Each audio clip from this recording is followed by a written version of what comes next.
It's a good question. I'm going to give you completely unbiased and extremely boring analysis, like super boring analysis. Like it's going to put people to sleep if you hear me talk about this. But I'm going to answer your question. The trucking industry has a lot of problems. Fuel prices are, of course, a big problem. The bigger problem for trucking isn't really the fuel prices. It's the lack of demand. It's the diminishing demand. Now you've got all the illegals that have been shoved into trucks, and they're all being protected by the government. And you have all the flip-flops being shoved into trucks. And again, they're all being protected by the same people. The reason is because they will continue to work really cheaply. As I mentioned in a previous video, freight rates for plebs, like in other words, freight rates if I want to ship something are insane right now. They're crazy how much it costs to ship anything. If you're just a regular person off the street, you go to the UPS store and you want to ship something, it's nuts how much something costs to ship. None of that money is really getting to the drivers. The drivers are still getting the same money they were getting in the 90s in some cases. Okay, I mean, like so in other words, you have this huge amount of money going to these companies and none of it's really getting to the drivers. So a lot of the really good and competent drivers, the guys that have lots of experience, are quitting. They're saying, dude, I can't make any money doing this. And I've put a lot of time and effort into my career and a lot of my money into this. It's particularly true for owner operators.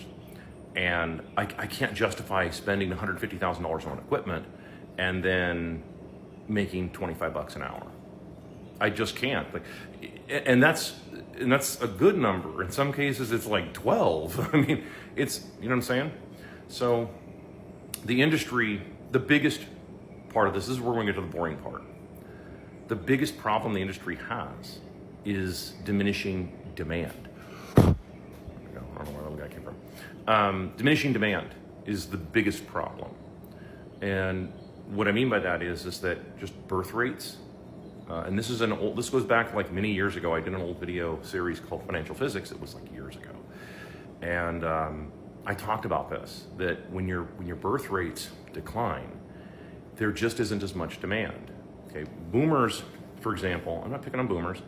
Boomers were this giant groundswell of people, and they're just moving through history, moving through their lives, buying stuff, selling stuff, doing stuff, working, etc. And so there's a lot of activity. Your economic activity exists because you have people. How do you grow an economy? There's only one way to grow an economy, only one, and that is add people. If you're not adding people, your economy is going to shrink. No matter how efficient you get, it doesn't make any difference. That's not how efficiency works in an economic sense. Efficiency is important, yes, from a physics perspective, but efficiency doesn't really matter when you're talking about overall demand. If there's just lessened demand, it's the Harley-Davidson thing, right? All the Harley-Davidson dealerships are like busting with inventory and they can't sell it. Yeah, there's not enough people to buy this stuff. And like boomers are starting to realize this. This is why no one can move these ridiculous priced houses, for all that reason.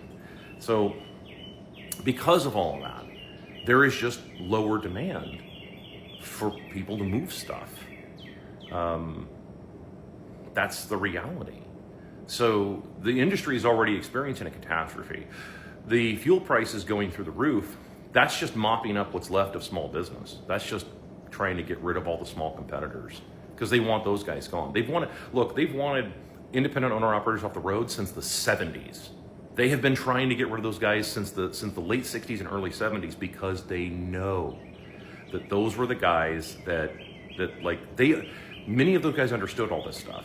Back in, I want to say the early 70s, there was the big protest of independent owner-operator truck drivers that they went out onto the freeways and flattened all their tires and shut down like the entire eastern seaboard. I want to say back in like 1973 or 74 or something like that. And what happened was the government and all of these companies just found out how strong the trucking sector really was. That they are completely screwed without logistics. Totally screwed without logistics, and they know it. Even your military twats understand it. Well, I mean, if they have a brain in their head, they understand this. That, yeah, without the supply chain bringing you ammo, you're kind of dead in the water. you are a sitting duck. And yeah, that's in fact, that's how asymmetric warfare works, right? You go after the supply chains, right? So anyway, yeah, so they've been trying to get rid of these guys forever. And they're doing a successful job of it now. At this point, there's not even the pretext of trying to have some kind of economy that makes any sense. There's no budget. There hasn't been a budget in the US since what, 2007? Like that's how, like, I mean, seriously, almost 20 years now. So they're just printing money and shoving it out there into sectors. And the sectors that are getting it in the trucking world, are all of the cheap drivers and cheap companies. That's why they'll never take these guys off the road. That's why they'll never take all those guys off the road that are smearing people on the freeway. They don't care about those guys. Well, but about the insurance, they don't care because they can just print money. They don't give a shit about any of this stuff. There's like the problem I think that most people have, and this isn't directed at you. The problem I think most people have is they're still trying to think logically with the idea of, oh, look, we have this liberty and justice for all system and legal and illegal, and none of that exists. None of that exists. It hasn't existed for a very long time. 2008 was the end of that. Like that was the official end of anything even resembling any kind of, realistic market of any kind. Any kind of market economy, yeah, that's long gone. So there's still a lot of people that still labor into this delusion that that's what's going on, and it's not. It's just, dude, this is now, you are in the post-apocalyptic future that you see in the movies. You just don't realize it. We just don't all have mohawks and we're not all wearing leather. Okay, the fashions are different than what Hollywood showed us. And it's difficult for people to process the idea. It's why movies always focus on like a protagonist or a couple of protagonists. It's because people can connect with that. They can't connect with hundreds of millions of people in that exact same position.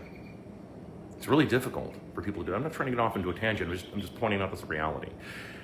Where I'm going with all of this is that all of the catastrophe that is supposedly coming, it's already here. It's already front and center. In fact, it's one of those things. It's like, it's hard to believe you're in a storm when you're in the eye of the storm because, oh, everything's calm. It's nice. Yeah, that's kind of it. That's right. So yeah, I mean, like that catastrophe has already happened. And so the next question, of course, is like, well, how do we fix this? Well, first of all, we have to define who the hell we is. That's the very first thing that I'm going to ask anybody is, who is we? So, but how would one go about fixing all this? How would a society in theory go about fixing all of this? Well, there's a lot of things you would do. The first thing you would do is you would do the mass deportations, and it's not going to happen. That's not going to happen anymore. So yeah, that's out. You could shut off all the visas, and that's not going to happen either. They're not going to stop. And that's by design. And you would try to collapse this. You would raise the minimum wage, to about, I don't know, what is it today? About $237 an hour, something like that. That'd be what you'd have to raise it to match the spending power equivalent of a dish dog in 1971, July of 1971, working at a Denny's, washing dishes. That's exactly what you'd have to do. But there's too many conservatives and Republicans out there that still, again, they still labor under this, and most of them are paid bots, paid shills, Glenn Beck's in other words. All these people that make millions of dollars being pundits, that millions of dollars will go away that fast if they actually try to solve a problem. Instead, they just want to talk about stuff and get people to buy coffee mugs and all that bullshit. They don't want to solve the fucking problem. I mean, I'm not trying to hit anybody with like both fucking barrels. This has been weighing on me. And I'm going to do another video on this. Like, this has been pissing me off actually, and stuff. So you can keep scrolling. I'm just going to continue this thought. But dude, if I actually said the shit that I really would want to say, I'd be taken off the internet instantly. Like instantly, they'd send people hunting me.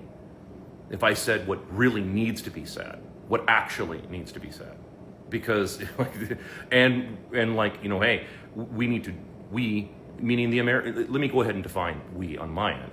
The American people who are tired of this shit and who understand this can't fucking continue. I'm out of time, fuck off. No biggie. Thanks for the question.